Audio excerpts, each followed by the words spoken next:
Hello my dear friends, कैसे हैं आप? आई थिंक आप सब अच्छे होंगे और अपने घरों में मन लगा के पढ़ रहे होंगे। आज हम स्टार्ट करने जा रहे हैं इलेक्ट्रोस्टैटिक का lecture number 3, properties of charges. Properties of charges, तीन टाइप की प्रॉपर्टीज ऑफ चार्जेस है। इससे पहले हम दो लेक्चर कर चुके हैं। फर्स्ट लेक्चर इंट्रोडक्शन का था और दूसरा लेक्चर मेथड्स ऑफ चार्जिंग का था। आज हम स्टार्ट करने जा रहे हैं प्रॉपर्टीज ऑफ चार्जिंग। पहली प्रॉपर्टी है बच्चों, आइए स्टार्ट करते हैं इसको।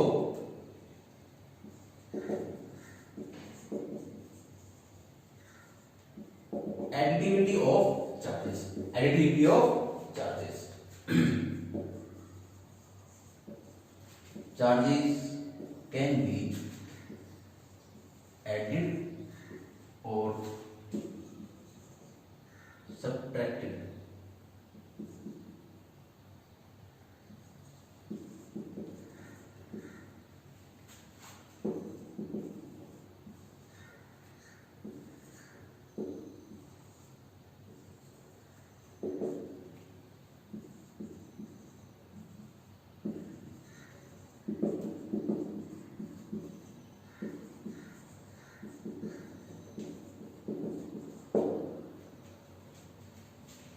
देखिए, एडिटिविटी ऑफ चार्ज को समझना बहुत ज्यादा मुश्किल नहीं है, क्योंकि बहुत ज्यादा सिंपल है। बहुत ज्यादा सिंपल है। कैसे? चार्जेस को हम कैन बी ऐड भी कर सकते हैं और सब्ट्रैक्ट कर सकते हैं। लाइक किसकी तरह? अलजेब्रिक एडिशन और सब्ट्रैक्शन, जैसा कि हम बचपन से करते आ रहे हैं। चार्जेस को हम सिंपली अलजेब्रा की तरह ऐड और सब्ट्रैक्ट कर सकते हैं। फॉर एग्जांपल, अगर हम एग्जांपल लें, सपोज कीजिए 1 + 2, आज हमने क्या किया? 3। 2 + 5 7। 7 - 10 -3। अलजेब्रिक सम। 5 + 5 10। 10 - 7 3। ये सारे क्या है? अलजेब्रिक सम। चार्जेस को भी हम इसी रूल के हिसाब से ऐड कर सकते हैं। कैसे? सपोज कीजिए हमारे पास एक बॉडी है ए, कोई बॉडी है ए। सपोज कीजिए इसके ऊपर पहले ही कुछ ना कुछ चार्ज था 1 कूलम। कितना चार्ज था? 1 कूलम। हमने इसके ऊपर कोई एक्स्ट्रा चार्ज ऐड कर दिया, हमने कोई और चार्ज इस पे ऐड कर दिया +2 कूलम। तो नेट चार्ज कितना हो जाएगा इसके ऊपर? 1 कूलम + 2 कूलम = 3 कूलम। खुद देख लीजिए, 1 + 2 अलजेब्रा के हिसाब से कितना होता है? 3। 1 कूलम + 2 कूलम अलजेब्रा के हिसाब से कितना हो गया? 3। यानी कि हमने चार्जेस को ऐड किया अलजेब्रिक समेशन के हिसाब से, अलजेब्रिक रूल्स के हिसाब से। अगर हम एक बी बॉडी ले लें, सपोज कीजिए यहां पे इस पे कुछ चार्ज था -10 कूलम। क्यों? हमने बाहर से Q2 चार्ज और ऐड कर दिया -30 कूलम। तो नेट चार्ज कितना हो जाएगा बच्चों? Q1 + Q2, यानी कि अलजेब्रिक एडिशन, यानी कि -10 -30 -40 कूलम। यानी कि हम क्या कर सकते हैं? एडिशन। ये क्या यहाँ पे क्या हुआ है? -10 एडिशन। सपोज कीजिए इसी को ही हम एक दूसरी बॉडी दे देते हैं। यहाँ पे कोई सी बॉडी है, यहाँ पे चार्ज कितना था? +10 कूलम। हमने बाहर से Q2 -20 कूलम और ऐड कर दिया। पहले इस सी बॉडी कितना चार्ज था? +10 कूलम। हमने बाहर से कितना ऐड कर दिया? -20 कूलम। तो नेट चार्ज कितना हो जाएगा? यहाँ पे लिख लीजिए A, यहाँ पे लिख लीजिए B, यहाँ पे 4 C। कितना हो जाएगा नेट कूलम? Q1 + Q2, यानी कि -20 कूलम + 10 कूलम = -10 कूलम। यानी कि हमने क्या किया? चार्ज को ऐड किया सिंपली अलजेब्रिक सम के हिसाब से। यानी कि चार्जेस कैन बी एडेड और सब्ट्रैक्टेड। चार्ज को हम ऐड भी कर रहे हैं और सिंपली सब्ट्रैक्ट भी कर रहे हैं। कैसे? अलजेब्रिक एडिशन और सब्ट्रैक्शन के रूल के हिसाब से। बहुत ज्यादा सिंपल है एडिशन चार्ज को समझना। आई थिंक आपको ये समझ में आ भी गया होगा, कोई मुश्किल नहीं है। आइए हम इसको और कर देते हैं।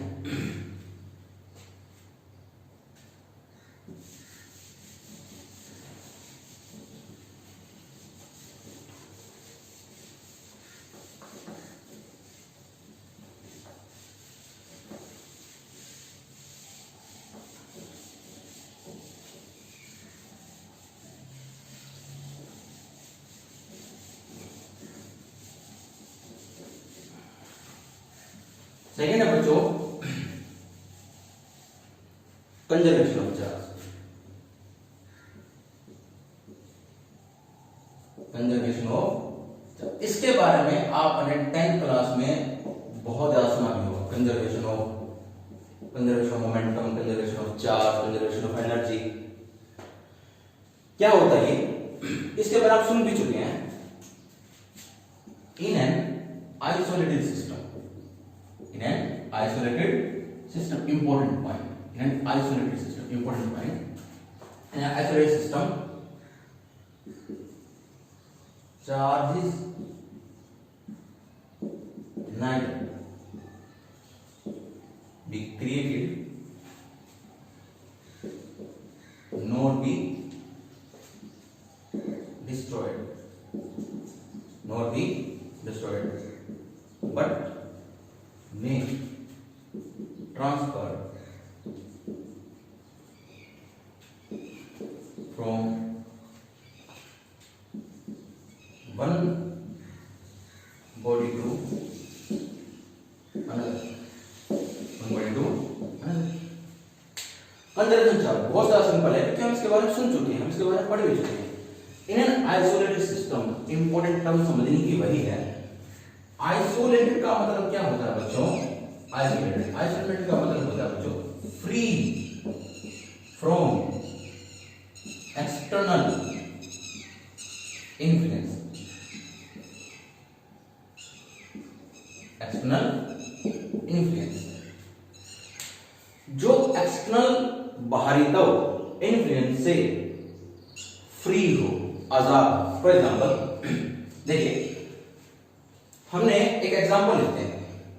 हमने एक एग्जांपल इलेक्ट्रोस्टैटिक लेक्चर नंबर 1 में भी और लेक्चर नंबर 2 में भी लिया था, चार्जिंग बाय फ्रिक्शन का। चार्जिंग बाय फ्रिक्शन का हमने वहां क्या किया था?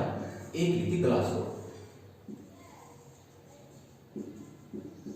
ग्लास रोड को फर के ऊपर क्या करवाया था? रब। जैसे हमने ग्लास रोड को फर पे रब कराया, कुछ एक इलेक्ट्रॉन्स रिमूव होके टूट के ग्लास रोड से फर पे चले गए।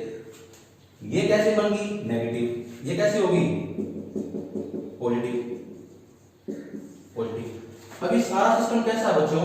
आइसोलेटेड। कैसा है ये? आइसोलेटेड। इस पे अगर हम इसको ध्यान से देखें, जब हमने ग्लास रोड को और सिल को रब नहीं करा था, जो हमने ग्लास रोड और सिल को रब नहीं करा था, उससे पहले नेट चार्ज पूरे सिस्टम पे कितना था? नेट चार्ज कितना था? 0। नेट चार्ज कितना था? 0। और जैसे ही हमने रब करवाया, जब इलेक्ट्रॉन यहां से यहां ट्रांसफर हो गए, सपोज कीजिए फर पे -10 कूलम चार्ज आ गया। ये सपोज कीजिए 10 इलेक्ट्रॉन इस ग्लास रोड से 10 इलेक्ट्रॉन टूट के यहां पे ट्रांसफर हो गए, तो यहां पे -10 और यहां पे +10 का चार्ज आ गया। यहां पे कितना चार्ज आएगा? +10। यहां पे कितना आ जाएगा? -10। अगर हम अभी भी नेट सम करें, चार्जेस का नेट सम करें, जोड़ें आपस में, -10 + 10 कितना हो गया? 0 ग्राम। पहले भी चार्ज कितना था? 0। और अब भी चार्ज कितना है? 0। देखने बच्चों क्या लग रहा है कि हमने चार्ज क्रिएट कर दिया, इस पे +10 का और इस पे -10 का। लेकिन बच्चों सिस्टम कैसा है? आइसोलेटेड। सिस्टम कैसा है? आइसोलेटेड। यानी कि ये जो +10 थे और जब -10 जो आया है, ये जो +10 आया है और -10 है, वो आया कैसे है? ये इलेक्ट्रॉन्स यहां से लेके यहां तक टूटे चले गए। ये इलेक्ट्रॉन्स यहां से लेके यहां से टूटे और यहां पे चले गए। इस सिस्टम में ये जो 10 इलेक्ट्रॉन्स थे पहले भी इसी सिस्टम में थे, और जो ये 10 इलेक्ट्रॉन हो अभी भी इसी सिस्टम में है। बस हमने किया क्या है? चार्ज को ट्रांसफर किया। यहाँ पे -10 आ गया और यहाँ पे +10 आ गया। हमने लिखा भी है कि इन आइसोलेटेड सिस्टम, एक आइसोलेटेड सिस्टम के अंदर चार्ज या नेचर भी क्रिएट, हम चार्ज को क्रिएट नहीं कर सकते। हमने कोई चार्ज बनाया थोड़ी ना है, नॉट बी डिस्ट्रॉय, और हम चार्ज को खत्म भी नहीं कर सकते। हमने कहीं कोई चार्ज खत्म तो ना किया है, जो चार्ज पहले था इसके अंदर है वो अभी भी इसी के अंदर ही है, बट ट्रांसफर किया है from one body to another body. 10 electrons को हम इस तरफ ट्रांसफर करवा रहे हैं। Charge by conservation, charge by conservation.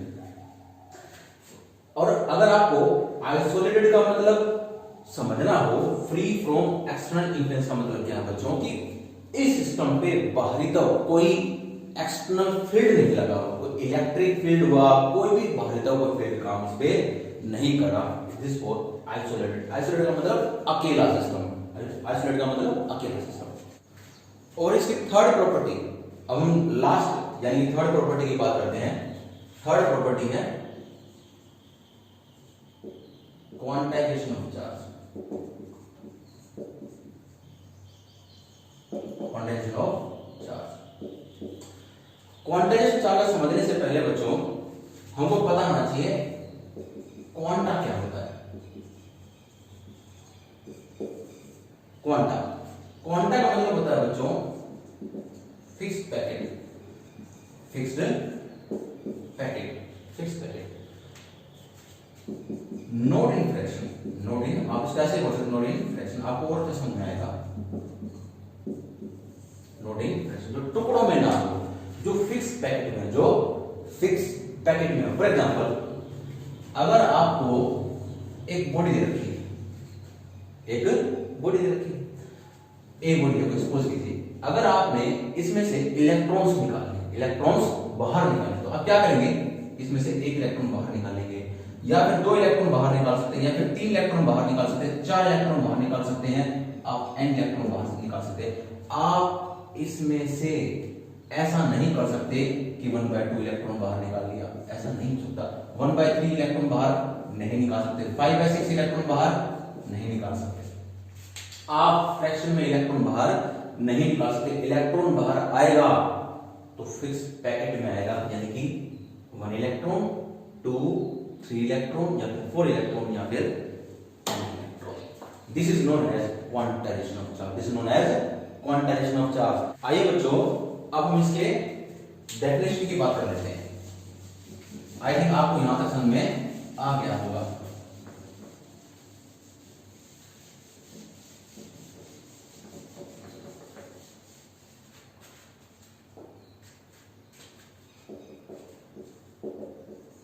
Any charge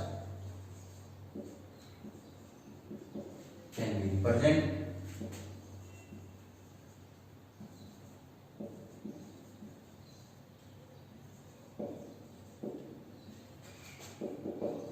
in terms of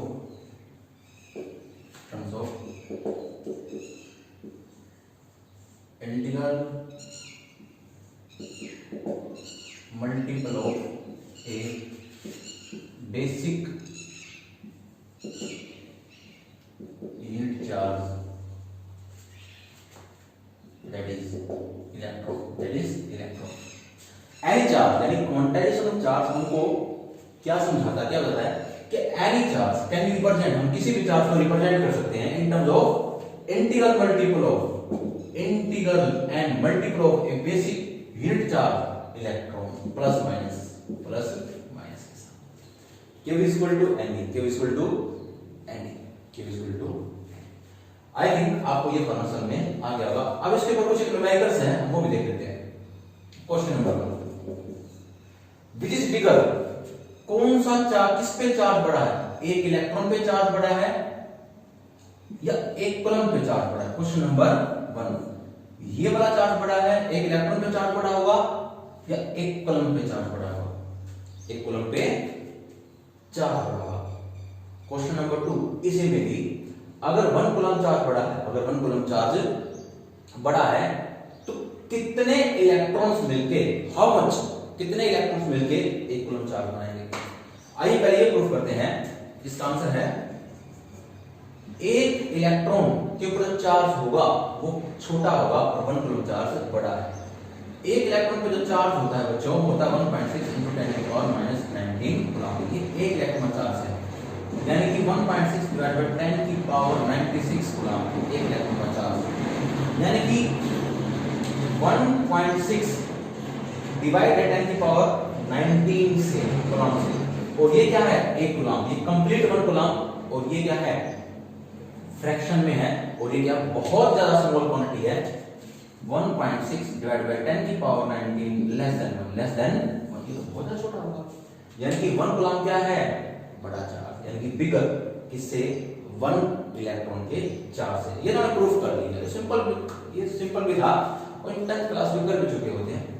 how much electron, कितने इलेक्ट्रॉन मिलकर 1 कूलम बनाएंगे, हाउ मच इलेक्ट्रॉन्स, यानी कि हमसे क्या पूछ रहा है n, क्या पूछा है n, फार्मूला लगा दीजिए Q equal to Ne, Q equal to 1, n का पता नहीं, 1 इलेक्ट्रॉन का 1.6 10 की पावर माइनस 19, तो n is equal to 1 divide by 1.6 10 की पावर माइनस 19, सोल्व करेंगे 10 6.25 10 की पावर 18, इतने इलेक्ट्रॉन्स मिलके 1 कूलम चार्ज बनाए, इतने इलेक्ट्रॉन मिलके 1 कूलम चार्ज बनाए। आई थिंक आपको ये एग्जांपल समझ में आ गया होगा। Next example, next question, question number 2। देखिए बच्चों, क्वेश्चंस आज हम हमारा न्यूमेरिकल पार्ट शुरू करने जा रहे हैं। हमारे अब से न्यूमेरिकल शुरू हो चुके हैं। आने वाला टॉपिक होगा वो होगा कूलम्ब्स लॉ, उस पे भी न्यूमेरिकल बनेंगे, यानी कि आगे आगे अब जो टॉपिक होगा उस पे न्यूमेरिकल बनते जाएंगे, यानी कि न्यूमेरिकल आएंगे। अब तक थ्योरेटिकल पार्ट था, तो आपको एक सलाह है मेरी न्यूमेरिकल के लिए, आप 100 न्यूमेरिकल के ऊपर ध्यान मत दीजिए, आप एक न्यूमेरिकल पे ध्यान दीजिए और उस न्यूमेरिकल को इतना स्ट्रॉन्ग कर लीजिए कि उसके आपके सारे बेसिक कांसेप्ट क्लियर, उस न्यूमेरिकल के आपके सारे बेसिक कांसेप्ट क्लियर है। ध्यान रखिए इस बात, इंपॉर्टेंट लाइन थी, इंपॉर्टेंट पॉइंट भी था। Second question, how much charge, कितना चार्ज होगा, ये क्या बच्चों helium, alpha particle, nucleus of helium, nucleus of helium, nucleus of helium क्या होते हैं बच्चों, alpha particles, alpha particles. How much charge alpha particles, आप ये बोलिए हाउ मच, कितना अल्फा पार्टिकल पे चार्ज होगा, या हीलियम के न्यूक्लियस पे कितना चार्ज होता है, ये क्या बच्चों एटॉमिक नंबर, यानी कि number of electrons and is equal to number of proton, number of proton, number of proton, यानी कि कितना चार्ज होगा बच्चों +2। जितने इलेक्ट्रॉन उतने प्रोटॉन, उसने पूछा न्यूक्लियस पे, न्यूक्लियस पे कैसा होगा पॉजिटिव, 2e का चार्ज, 2e का चार्ज, यानी कि क्या ले रखा है n कितना है 2, तो कितना चार्ज हो जाएगा Q इक्वल टू 2 into एक इलेक्ट्रॉन का 1.6 10 की पावर -19 कूलम, यानी कि 3.2 into 10 की पावर -19 कूलम, इतना चार्ज होगा किस पे, हीलियम के न्यूक्लियस पे, अल्फा पार्टिकल, इतना पॉजिटिव चार्ज। आई थिंक आपको ये क्वेश्चन समझ में आ गया होगा। नेक्स्ट क्वेश्चन,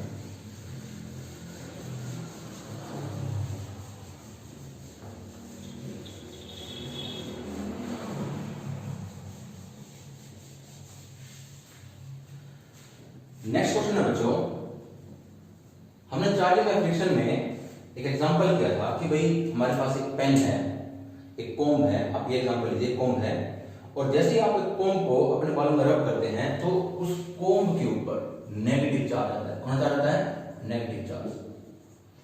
नेगेटिव चार्ज किस वजह से आता है बच्चों, क्योंकि हेयर से, बालों से इलेक्ट्रॉन्स टूट के कोम्ब पे आते हैं। सपोज कीजिए n = 10 की पावर 22 इलेक्ट्रॉन्स, इतने इलेक्ट्रॉन टूट के हेयर से, बालों से इतने इलेक्ट्रॉन टूट के इस कोम्ब के ऊपर आ चुके हैं। तो हाउ मच कूलम्बिक चार्ज, कितना कूलम्बिक चार्ज इसके ऊपर आ चुका है, तो n दे रखा है बच्चों 10 की पावर 22, इतने इलेक्ट्रॉन ट्रांसफर हो गए कूलम्बिक कोम्ब के ऊपर, तो Q = n 10 की पावर 22 into 1.6 10 की पावर -19 कूलम्ब चार्ज, इतना कूलम्बिक चार्ज ट्रांसफर हुआ है कोम्ब के ऊपर, नेगेटिव चार्ज, क्योंकि इलेक्ट्रॉन्स ट्रांसफर जो है, इलेक्ट्रॉन ट्रांसफर होते हैं, इलेक्ट्रॉन चार्ज कैसा होता है, नेगेटिव चार्ज।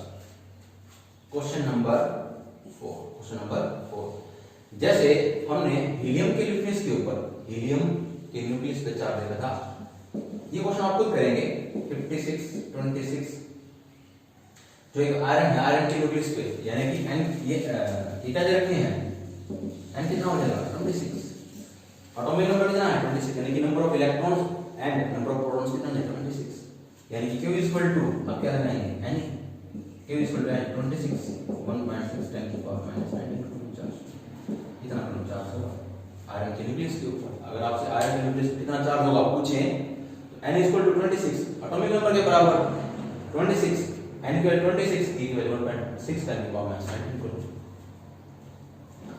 आई थिंक आप ये आप एग्जांपल आप समझ में आ गए।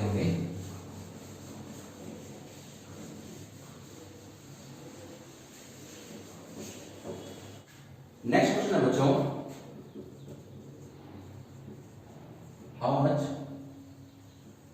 Charge on 75 kilogram electrons, 75 kilogram electron में कितना मास हो, कितना चार्ज हो, सॉरी तो टोटल मास कितना है 75 किलोग्राम। एक इलेक्ट्रॉन पे कितना चार्ज होता है, एक इलेक्ट्रॉन का मास कितना होता है 19 into 10 की पावर माइनस 31 किलोग्राम। ये क्या होगा बच्चों, एक इलेक्ट्रॉन का मास, टोटल मास इलेक्ट्रॉन का है 75 किलोग्राम, तो n निकालेंगे, यानी कि टोटल मास बाय एक इलेक्ट्रॉन का मास 75 into 9 into 10 की पावर माइनस 31, ये मान क्या निकला n, अगर हमको क्यों निकालना हो तो n 75 divided by 9 into 10 की पावर माइनस 31 E की वैल्यू 1.6 into 10 की पावर माइनस 19, ये हमारा क्या निकला आएगा 75 किलोग्राम जो इलेक्ट्रॉन होगा तो कितना चार्ज होगा, आप सोल्व कर लीजिए। आई थिंक आपको ये लेक्चर पसंद आया होगा। मिलते हैं बच्चों नेक्स्ट लेक्चर में।